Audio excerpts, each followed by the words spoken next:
ధర్మవీరుడు నారదుల వారికి సాష్టాంగ దండ ప్రణామం ఆచరించి విష్ణుదేవునిగా భావించి ఆర్ఘ్యపాద్యాది విధుల చేత సత్కరించి చేతులు జోడించి, మహానుభావ, నా పుణ్యం కొలది నేడు తమ దర్శనం లభించినది. నేను ధన్యుడను. నా జన్మ తరించినది. నా ఇల్లు పావనమైనది. కొలది నే చెయ్యి సత్కారములు స్వీకరించి తమరు విచ్చిన కార్యము విషాదికరముడు అని సవినయముడై వేడుకొనెను. అంత నారదుడు చిరునవ్వు నవ్వి, ఓ ధర్మవీర, నేను నీకొక హితపు చెప్పదలిచి వచ్చితిని. శ్రీ మహావిష్ణువుకు కార్తీక మాసంలో శుద్ధ ద్వాదశి మహాప్రీతికరమైన దినం. ఆ రోజున స్నాన దాన జపదాలు ఏవి చేసినాను అత్యంత ఫలం కలుగును. 4 జాతులలో ఏ జాతి వారైనను, స్త్రీ అయినను, పురుషుడైనను, జారుడైన, చోరుడైన, పతివ్రతమైన, వ్యభిచారినైన కార్తీక శుద్ధ ద్వాదశి రోజున సూర్యుడు తులారాశి అందు ఉండగా నిష్టగా ఉపవాసముండి సాలగ్రామ దానములు చేసిన ఎడల వెనుకటి జన్మలందు ఈ జన్మయందు చేసిన పాపములు పోవును. నీ తండ్రి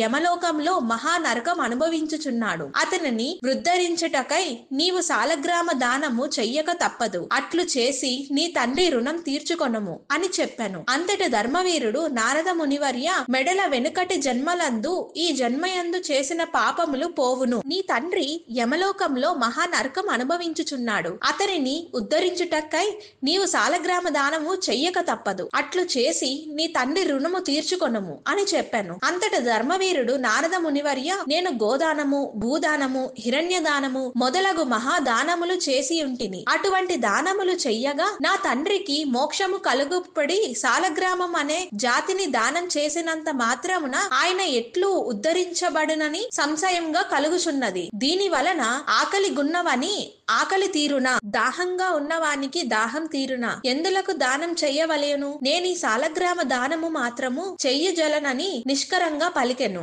ధర్మ